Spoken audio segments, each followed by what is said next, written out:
La dernière fois, on avait parlé de l'assurance qualité et on avait parlé plus particulièrement de la méthode AMDEC. Donc je ne reviendrai pas là-dessus, là, aujourd'hui, tout de suite, mais par contre, dès cet après-midi, avec le premier groupe TD, on va en parler puisque ça va être la thématique du TP de la semaine. Donc on reviendra sur la gestion des risques après.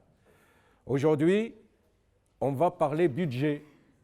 Budget, mais vu du point de vue du demandeur, pas du point de vue du prestataire, mais du point de vue du demandeur. C'est-à-dire la question qui se pose à quelqu'un qui souhaite avoir un moyen de communication sous forme de site Internet, combien il faudrait que je prévoie pour avoir le site Internet qui répond vraiment à mes besoins. Voilà, c'est ça la thématique. Donc ce n'est pas du point de vue du prestataire, mais du point de vue du client. Alors, un exemple.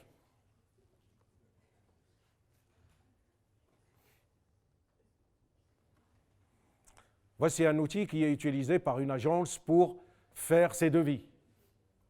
Donc, vous voyez, pour un site, donc là, c'est un site normal, ce n'est pas un site e-commerce, c'est un site vitrine.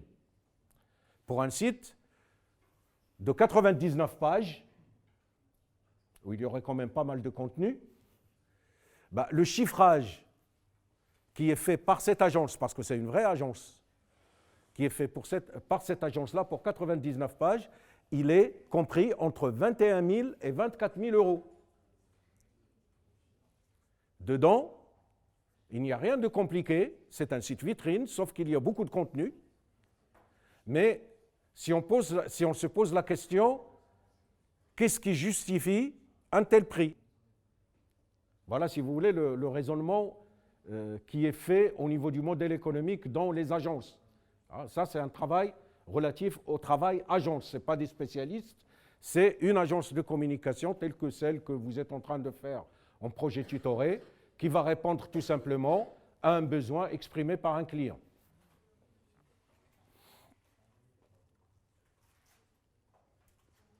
Alors, les indépendants.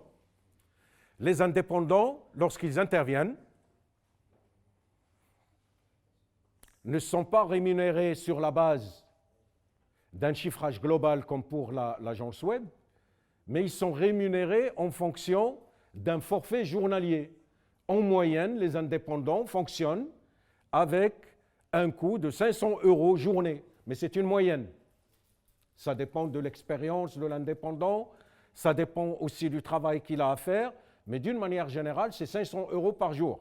Mais alors attention, 500 € par jour, ça ne veut pas dire obligatoirement, même pas du tout, que les 500 €, il va les prendre et il va les mettre dans sa poche, il va pouvoir les consommer.